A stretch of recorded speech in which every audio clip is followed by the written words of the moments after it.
Hello everyone, how's it going? Billy Ballgame here, back with another video. On this channel, I'm just a dude who loves to talk about baseball cards, and today is Monday, the day after the Super Bowl that the Chiefs got drubbed. Like they got beat down. I haven't talked to Chris since the game is over. Maybe I ought to check in on him and make sure he's doing okay. But no, I'm sure he's fine. And I think most reasonable fans would know that as much as we would love it to happen, there's no way the Chiefs can win the Super Bowl every year. Like, it's not going to happen. Even Brady was talking about in the broadcast last night about the 3 Super Bowls that he lost. So I'm pretty sure, at least I hope, that they will be back. And if they are not, it's been a heck of a run. So congratulations to the Chiefs and congratulations to the Eagles. But today is going to be kind of a hard video for me to make. I took off work today. My wife and I went to a concert in St. Louis Saturday night and didn't get back until almost 1 o'clock or almost 2 o'clock in the morning. So we were both pretty wiped out yesterday because that's not what we do. We don't go out and stay out until 1 or 2 o'clock in the morning. So we had a babysitter here for the kids, and my wife took her home and didn't get back until 2 in the morning. So I had the forethought to take today off. But today's going to be a difficult difficult video for me to make because I'm going to have to come in and admit I made a mistake and eat a little crow, which I think as human beings, it's difficult for us to admit when we make mistakes. I try not to be that way, but a couple weeks ago, I made a video about an SGC submission and asked if there was something going on at SGC. And I made a mistake. So I insinuated in this video that SGC had possibly switched out this Caitlin Clark card. I didn't outright say it, but that was kind of my thoughts at the time. And I was frustrated when I made that video. And I try not to be that way either. Like, I usually try to take time, process things. Like, I can be emotional sometimes, but I try to take a step back, be able to use my rational brain and analyze things and think about them instead of just having knee-jerk reactions. And so this video 2 weeks ago about this card, I made a knee-jerk reaction. Now, I will tell you, I still think that SGC damaged this card, and none of us can pretend that SGC has never damaged a card before. It happens, right? Like that, I can accept. It sucks, and it shouldn't happen, but it is what it is. But once I calmed down a little bit and took more time to look at the card, it is the same card.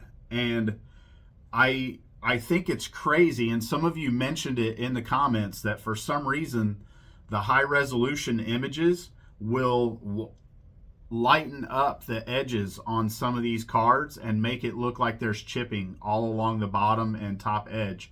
And when I zoomed in on the picture, it looked exactly like chipping across the whole width of the top and bottom borders. But then once I calmed down and took some time to think about it and look at the card a little bit more closely, it's the same card.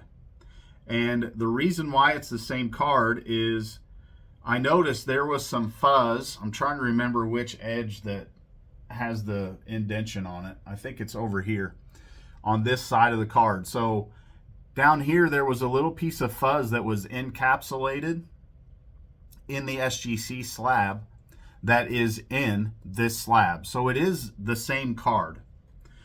I still think they damaged it. So when I send my next submission out, hopefully this weekend, for their $12 special I'm going to take a whole lot of pictures, and I'll do my pre-grading video like I always do. I'll just have to go through it quickly because this is a big stack of cards. I won't be able to go into as much detail as I usually do on my pre-grades. But so again, I want to apologize to SGC, and I want to apologize to those of you that are watching this video. Yeah, I made a mistake. I was frustrated when I got the card back, and again, it was kind of I'm trying to think of the right word here. It kind of just was a unfortunate circumstance, another unfortunate circumstance. It kind of snowballed, right? Because again, I think they damaged my Tim Raines rookie. Then I got this one back, and I think they damaged it. And so I may have overreacted out of frustration. And I thank all of you in the comments for not just coming at me. Most of the comments, the vast majority of the comments were very supportive, and it was kind of surprising, but they were all very calm and rational. I didn't catch a lot of hate mail. I didn't get beat up, and I appreciate that. I'm human. I make mistakes. I am not a hobby news channel, and I like to take time to work through things before I just get on here and film and make an emotional type video, because again, I can be an emotional dude sometimes, and I can overreact to things. So I like to be analytical, and to be analytical, I have to be thinking clearly in order to do that. And I shot that last video way too soon after getting this submission in. But that leads me to want to kind of comment on the state of grading today. So it's something that my buddy Greg from Midlife Cards has talked about a bit on his channel. My buddy Joe at Redneck Collectors talked about it on his channel. So there's been a lot of conversation in the YouTube card community about kind of the state of grading. And as you all know, if you've been around the channel more than 5 minutes, I've only graded one card with anyone else other than SGC, and I didn't grade it myself. I sent it in through the local card shop in Columbia, and it was a Mookie Betts rookie card. And I paid $50 for the express grading, and it took and that should have been 10 days, and it took over 3 months to get that card back, and it came back a 9, and I still don't understand why it's a 9, but now it's lost so much value, there's no point in me cracking it and resubmitting it anywhere. So every card I have in my collection that I have graded myself has been with SGC, and I'm not a PSA hater. Like, I have a little over 200 cards graded in my collection right now, and it's pretty evenly split between SGC and PSA. Now, most of my bigger cards are graded in SGC slabs, but when I find the right card for the right price with the right eye appeal, I'll buy a PSA slab. So I do consider myself, so to speak, an SGC fanboy, but I'm not necessarily a PSA hater either. And so if I come across as I'm just bashing on PSA at any point in this video, I apologize, and that is not how I mean it to come across. Like, it's not going to do me or my collection any good to see PSA completely fall apart. But the reasons why I grade with SGC, and I've discussed them on my channel before, is because the things that bother me about PSA, I think still SGC does them better. And that's why I continue to grade with SGC. Now, they all have their warts. I've said it before. They all have their warts. SGC has damaged, I'm pretty sure now, 3 cards that I've submitted in to them for grading. And I'm going to protect myself from that in the future. And I'm certain that every grading company that it has ever existed has damaged cards. And that bothers me, but that's kind of a human error, so to speak, type of issue, right? And so, in my personal opinion, SGC, they're all in the business of making money. So let's not pretend that some are more, I'm trying to think of the right word here. My assumption, my perception is that SGC is more customer focused than PSA is. And when collectors bought SGC, there was a lot of kerfuffle in the YouTube card community about what is going to happen to SGC. And as I sit here today, I think the only difference I notice between SGC today and SGC when it was purchased by collectors is that SGC is a little bit tougher on their grading. They are, again, this is my opinion. It's maybe anecdotal. I don't have any evidence to back it up 100%.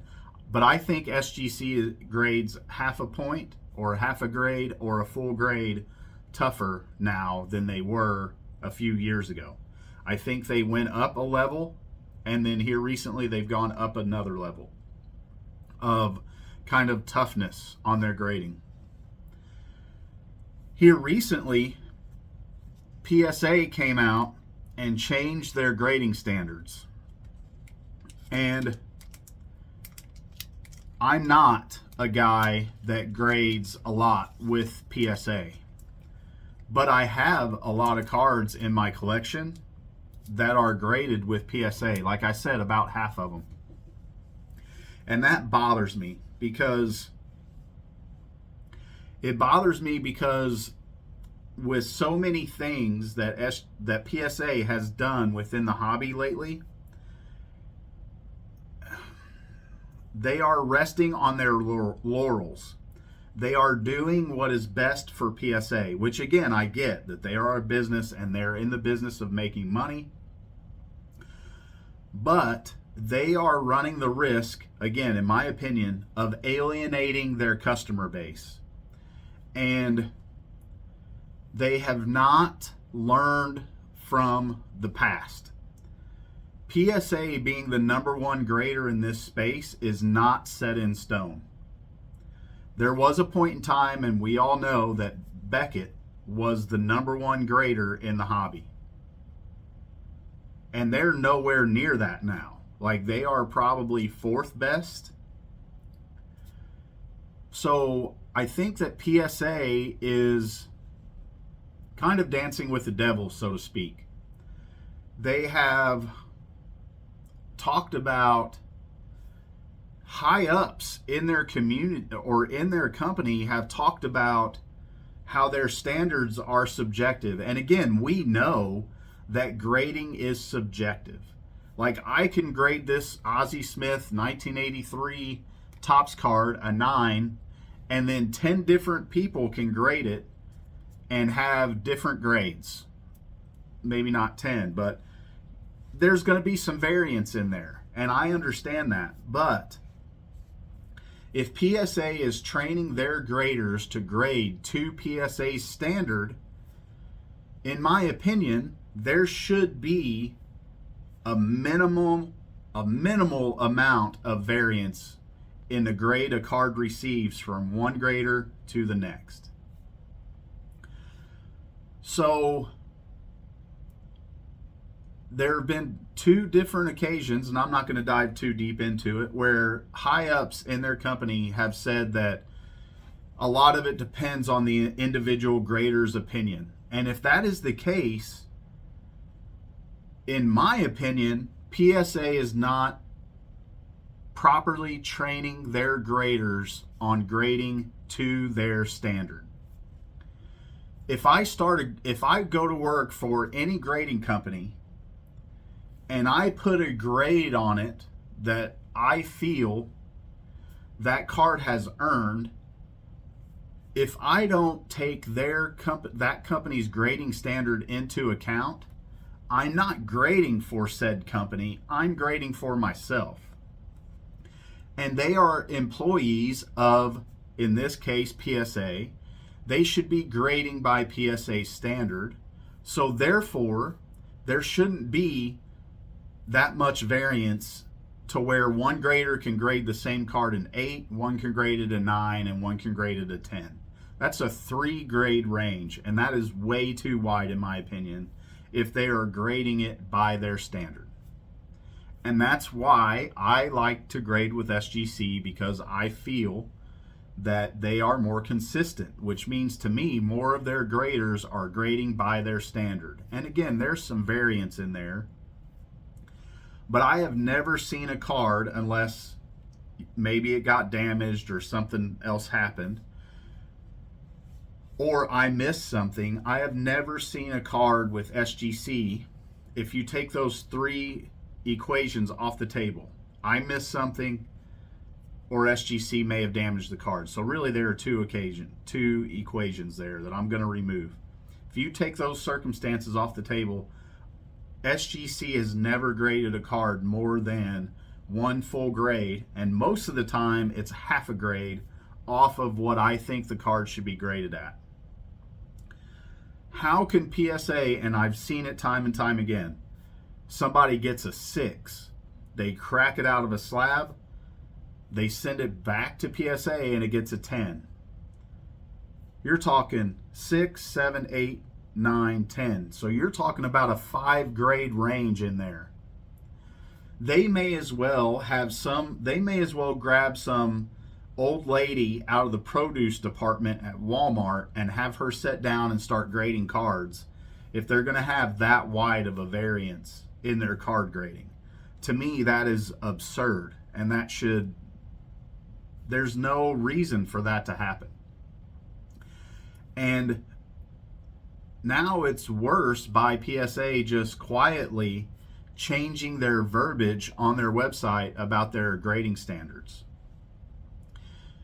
So there's already been speculation within the card community that PSA cards in older slabs, the grades wouldn't hold up today. So now you're saying even cards in newer slabs, this is a lighthouse slab, like this is a fairly recently graded card, and it's off center. So now you're saying not only are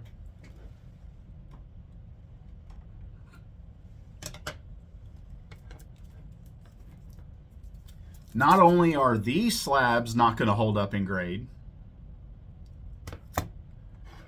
these slabs may not hold up in grade, and now you're saying these slabs aren't going to hold up in grade.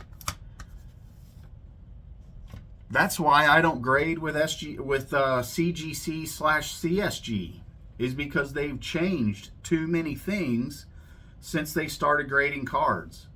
They started with the green flip and the 9.5 scale. Then they moved to the 10 scale. Then they switched away from the green flip into the first version of their kind of white and black flip, but it had a blue and yellow hologram in their logo. Then they switched to their more current version of their flip, and then they switched from CGC to CSG or whatever they did. Like, that's within a 2 or 3 year span, maybe 4 at this point. So now PSA is basically doing that same thing. They are saying if a card is graded before such and such a serial number, and they're not even sequentially lined up by serial number, anything graded before such and such a date, you now have to question their grade. To me, I'm a collector. It's not as much a concern to me if a card that was an 8 would now be a 7. But if I were a dealer, or I were an investor, or I was a flipper, I would be pretty angry right now. And I'm not those things. I'm hoping to start setting up at some shows from time to time with Chris, but I'm not. Sorry, I've got the hiccups. But I'm not a dealer. And to me, it just, time and time again, PSA has shown this, that they do not care about their customers. And I'm just going to say it straight up. Like, they are the biggest grading company in the space. They grade over 1 million cards a month. And they continually give their customer base the middle finger and say, we don't care, we're going to do what it is that we want to do. Customers be damned. And that may be a slight exaggeration, but it's not too far off. When they were over a year getting submissions back to people, they didn't stop taking cards.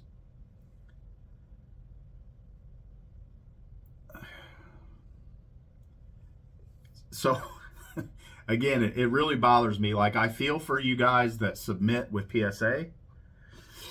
Part of me wants to say switch to SGC, right? But that would be disingenuous because I own PSA cards.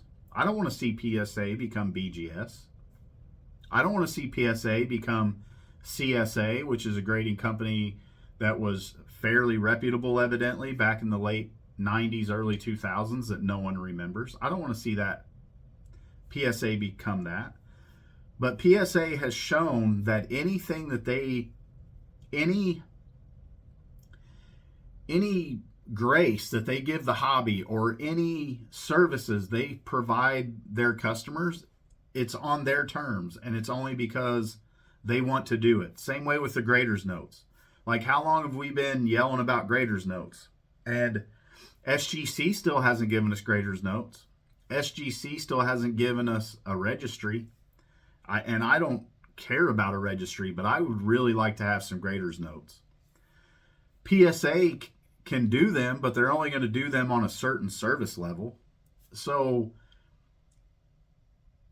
it bothers me, and I don't even grade with SGC, or I mean with PSA. And there was a lot of kerfuffle in the card community when collectors bought SGC, and a lot of people thought that they were going to shut SGC down, or that they were going to try to mold SGC into the new PSA. And a big part of me said, and I said this, that it didn't make sense, because if collectors buys SGC, it's not like there's a bunch of people that currently grade with SGC are going to start grading with PSA. There are reasons why we don't grade with PSA. There are reasons why we do grade with SGC. And so for me, it didn't make sense for collectors to shut SGC down. PSA recently announced a price increase, while SGC just ran a special and lowered prices on a huge group, a subsection of the hobby. So that tells me internally, PSA is still ran separately from SGC, and there's still kind of some competition going on in there. So like selling cars, right? I sold cars for a few months, and I was a recruiter for the Army for 10 years, and that is competitive. You're all on the same team. You want the team as a whole to win. But when I was in Joplin, we wanted to beat Springfield, and we wanted to beat Pittsburgh, Kansas. We're all on the same team, but internally, we wanted to fight and be the best. And I think that is still, to a certain extent, what is going on between PSA and SGC. I think they are being ran independently. And to a certain extent, there's still some competition going on there. If they were completely under the same umbrella and completely running solely for the good of collectors, we would have a combined set registry already. SGC would be authentic autographs only, or autographs that aren't on card, and we're not getting any of those things. And so I think individually SGC, Peter, needs to get that, he needs to get that out there for his collectors. He needs to get that out there for his collector base. And he's talked about that they've been working on improving the registry. They've been talking about, or not the registry, but the pop count service. But we haven't seen a whole lot of change in SGC, good or bad, since collectors took SGC over, except that I feel that SGC is grading tougher. And PSA hasn't, and I don't hang out on the PSA website every day. As far as I know, PSA hasn't given anybody anything. They've given price increases, they've given long wait times, they've given wildly inconsistent grading, and then now they have incognito given us changed grading standards. And so again, this is kind of a rant video. I don't like to do these types of videos, honestly. I like this channel to be about the hobby, the card community, kind of what's going on in my collection and stuff like that, right? So I don't like to make videos where I give my opinion on things, especially if it's a negative opinion about a company as large as PSA, because I think we need a healthy PSA. I think we need a healthy SGC. I think we need a healthy CGC and a healthy Beckett and a healthy Tag and a healthy whoever else out there is grading cards, because it, as was spoken about a lot when collectors bought SGC, it drives innovation and it drives improvements. And I don't think that we are seeing a lot of that now that SGC is under the collector's umbrella. And I really wish that wasn't the case. I'm not a tech savvy guy, but I wouldn't think that it would be that difficult to give us grader's notes. If I'm a grader and I'm sitting here in my dark room with a ring light and a magnifying glass or whatever I'm doing, and I'm grading cards, I wouldn't think that it would be that hard to have some kind of notebook, formatted piece of paper with the order number across the top. Card, 1983 Ozzie Smith. Grade, 9. Grader's notes. Slight chipping along border, slightly off-centered left to right. And then once I get done grading this submission, boop, that sheet of paper with the grades and the notes go with this order as they process it. They take pictures of the cards, seller-ready images when they're slabbed. When they take those pictures, they can upload, they can type in, and again, they would have to probably manually type them in, what the grader's notes are on that card. There's already a spot for it. Why can we not get grader's notes? And why is PSA giving grader's notes only on the $50 or whatever it is service level? Because again, they just raised their grade, so I'm not sure what any of them are at this point in time. But all these things give the people that say collecting is, or grading is a scam, all these shenanigans give those people more ammunition. And to a certain extent, the grading companies are bringing it on themselves. SGC and PSA, all of them. I think that SGC is a little bit more transparent, but PSA does a lot of stuff behind the scenes where you just wake up one day and the grading scale has changed. Like, how does that bring relevance and legitimacy to the grading process when you can just wake up at a whim and decide you're going to change your grading standards? So now there are suddenly, how many cards are in PSA slabs when they're grading over 1 million a month and have been for 2 or 3 years? So there are probably, I don't know, on the low end, 30 million, 40 million cards out there in PSA slabs that are suddenly, those grades would now be called into question. And It already happens at shows. When you go to when you go up to a show and you buy a card, or you're selling a card, the dealer uses it to their advantage and the purchaser uses it to their advantage. Because if this is a high dollar card and I don't want to pay the sticker price for it, all I got to do is tell the dealer, well, that's in an old slab, so that grade probably doesn't hold up, and that probably would not be a 9 today. Now you can do it with this slab, you can do it with this slab, and you can do it with now their latest and greatest Lighthouse slab. And then on the flip side, the dealer's going to do the same thing. I try to sell or trade a card to a dealer, and the dealer says, well, this is an old slab and that probably wouldn't be a 9 today, so I can't give you whatever percentage of a 9. I can give you whatever percentage of an 8, or whatever that dealer feels like that card would actually grade as. I haven't done that. I haven't witnessed it firsthand, but I could see how that it could happen. And I don't know how anyone can think that this type of stuff can be beneficial to card grading and can be beneficial to the hobby. But to a certain extent, there's nothing that we can do about it, right? Like, we can vote with our wallets, which I feel as though I already have. But there is a certain subsection of this hobby that is so committed to set registries or having every card in their collection be a PSA that they are never going to switch no matter what PSA does.